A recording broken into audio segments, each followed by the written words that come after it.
বাংলা ভাষার অপমান স্বরূপ তৃণমূল, আজও সংসদ চত্বরে বিক্ষোভ তৃণমূল সাংসদদের।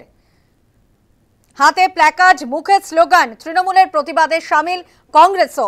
মুলতবি প্রস্তাব জমা দিয়েছে হাজ শিবির। তৃণমূলের বিক্ষোভকে কটাক্ষ বিজেপির। বাংলা ভাষাকে অপমান স্বরূপ তৃণমূল। বিজেপি রাজ্য সভাপতি শ্রমিক ভট্টাচার্য কি বলেছেন এ প্রসঙ্গে শোনাবো।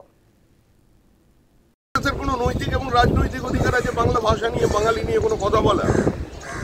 যারা রবীন্দ্রনাথের সঙ্গে বিশ্বাসঘাতকতা করেছে, যারা নেতাজি সুভাষচন্দ্র বসুকে দল থেকে তাড়িয়েছে, যারা দিনের পর দিন বাংলার সঙ্গে প্রতারণা করেছে, বঞ্চনা করেছে, বিমাতৃসুলভ আচরণ করেছে, সেই কংগ্রেস তৃণমূলের পাশে, তাও আবার বাংলা ভাষা নিয়ে। এ তো মজার ব্যাপার। আরে সেদিন কংগ্রেসের সমস্ত নেতা 1947 সালের 20 জুন শ্যামাপ্রসাদ মুখার্জির ডাকে সামিল হয়েছিলেন পশ্চিমবঙ্গকে বাঁচানোর জন্য, পশ্চিমবঙ্গ তৈরি করার জন্য। যে মাটিতে দাঁড়িয়ে বাঙালি বলে পরিচয় দিচ্ছেন, রবীন্দ্রনাথের গান গাইছেন, ওই রবীন্দ্রনাথকে প্রথম বাংলা ভাষায় কনভোকেশন মিটিংয়ে বক্তৃতা করবার জন্য শ্যামাপ্রসাদ মুখার্জি নিয়ে এসেছিলেন। ব্রিটিশ ইন্ডিয়ায় আর কোনো বিশ্ববিদ্যালয় ভারতবর্ষে স্থানীয় ভাষায় কোনোদিন সমাবর্তন অনুষ্ঠান হয়নি।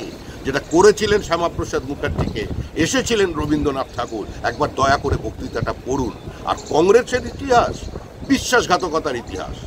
ভারত পশ্চিমবঙ্গের হাজার হাজার বিপ্লবীদের সঙ্গে কি ব্যবহার করেছেন, বাঘা যতীনের ক্ষেত্রে কি করেছিলেন, ক্ষুদিরাম বসু সম্পর্কে কি বলেছিলেন।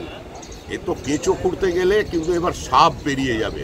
তো দয়া করে কংগ্রেস এগুলো না ঢুকলেই ভালো হয়, তবে ভালো। কল্যাণদা তো নেই, দেখছিলাম না ধর্নায়, ওই জায়গায় শূন্যস্থান পূরণ করতে কংগ্রেসীরা চলে এসেছে।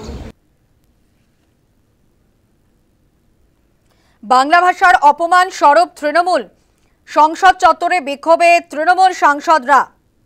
তৃণমূলের প্রতিবাদ চলছে এবং হাতে প্ল্যাকার্ড, মুখে স্লোগান দিয়ে প্রতিবাদ জানাচ্ছে তৃণমূল সাংসদরা। তৃণমূলের প্রতিবাদে সামিল হয়েছে কংগ্রেসও। মুলতবি প্রস্তাব জমা হাজ শিবিরের।